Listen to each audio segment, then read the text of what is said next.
తలవాల నర్సరెడ్డి ముత్తారం పాలకుర్తి మండలం జనగాం జిల్లా. ముత్తారం గారు నాకు 2 ఎకరాల సరి ఉంది. దానికి 15,000 రైతు భరోసా పడ్డది. ఈరోజు పడ్డందుకు ధన్యవాదములు.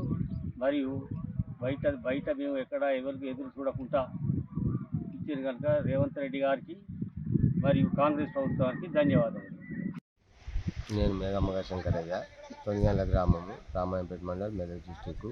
ఇప్పుడు మాకు వర్షాకాలం సమయానికి గవర్నమెంట్ మాకు ఎకరాకు 6,000 రూపాయల కాడికి మాకు నాట్లకు విత్తనాలకు ఇబ్బంది లేకుండా గవర్నమెంట్ మాకు అనుకూలంగా మాకు హెల్ప్ చేసిండ్రు. కాబట్టి మా ముఖ్యమంత్రి రేవంత్ రెడ్డి గారికి మేము ధన్యవాదాలు తెలుపుతున్నాం. నా పేరు కుందూరు వెంకట్రామరెడ్డి. మా స్టేషన్ గణపురం మండలం చాగలు గ్రామం. మాకు 2 ఎకరాల వ్యవసాయ భూమికి గాను రైతు భరోసా 12,000 బ్యాంకులో జమ అయినాయి. కాంగ్రెస్ ప్రభుత్వానికి, రేవంత్ రెడ్డి గారికి మా యొక్క కృతజ్ఞత, ధన్యవాదాలు. మాది నేను దయాలింగేరి, మా ఊరు బేగంపేట.